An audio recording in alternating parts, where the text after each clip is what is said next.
Hi, I'm Dr. Daniel McDyer of Florida Women Care of Jacksonville, and I'm here today to talk to you about a very common problem that we see in the office frequently called urinary incontinence. This is a problem that affects about 40% of women at any point during their lifetime, and it's important for us to educate women about this because they're often embarrassed to talk about it because they're afraid that it's just something that should happen at some point during their life. They kind of accept the fact that they're going to be leaking urine and having to wear pads and things of that nature, which is really not quite true.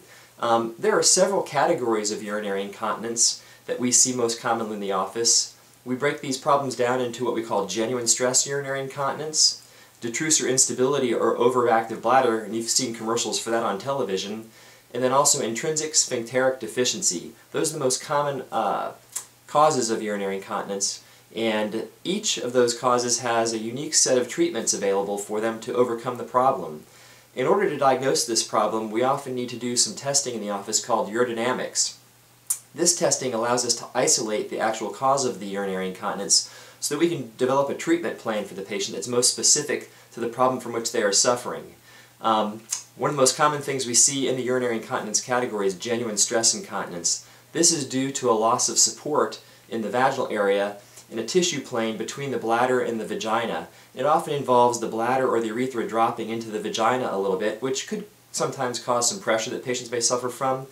The classic symptom with genuine stress incontinence involves loss of urine with strenuous activities such as coughing, sneezing, laughing, jogging, performing physical activities, and it kind of inhibits people's activity because of the fact that they leak urine when they're undergoing those activities. So sometimes people refrain from their normal physical activities just due to the fact that they're leaking urine.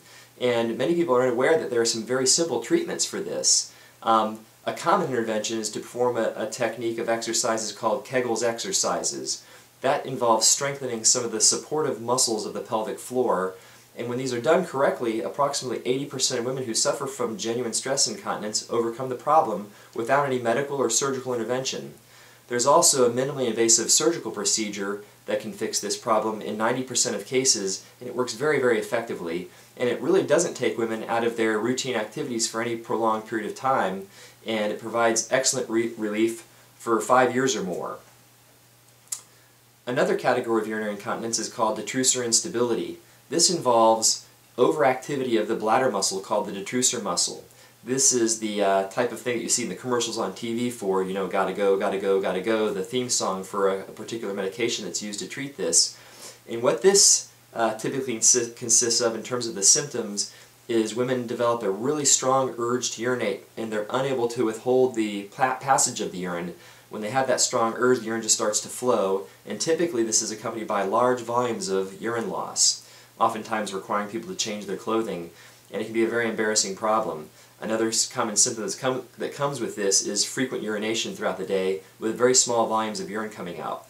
There are some dietary modifications that can be made to help overcome this. Certain medications or actually certain components of the diet such as caffeine-based products, acidic foods, certain medications may increase the risk for the spasticity of the bladder. So that's one quick intervention that we can make to help modify the diet to maybe help minimize some of the spasticity of the bladder. When this problem is actually diagnosed and those minor modifications don't provide the success we're trying to achieve, there are certain medications that we can prescribe that actually kind of relax the bladder muscle per se so that it's less spastic. And they have very minimal side effects, typically are very well tolerated. Another common cause of urinary incontinence is called intrinsic sphincteric deficiency, which is basically a weakness of the circular band of muscles that surround the urethra where it exits the bladder.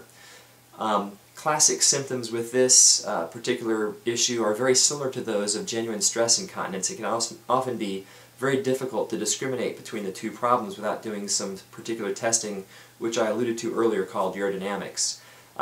This problem, when it's diagnosed, typically involves a minimally invasive surgical procedure that is often done on an outpatient basis, with just a very small incision in the vaginal area and 2 tiny incisions on the lower abdomen just above the pubic bone.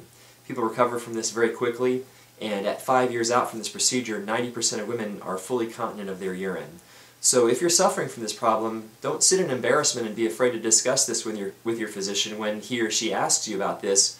be willing to open up and discuss this problem, because there are a lot of interventions we can make that really can make your quality of life much, much better, even lead you back into the activities that you've undergone that you may be refraining from due to the fact that it causes leakage of urine. So thank you for this moment of your attention so I can explain this problem to you. We look forward to treating you here in our office at some point in time. Thank you.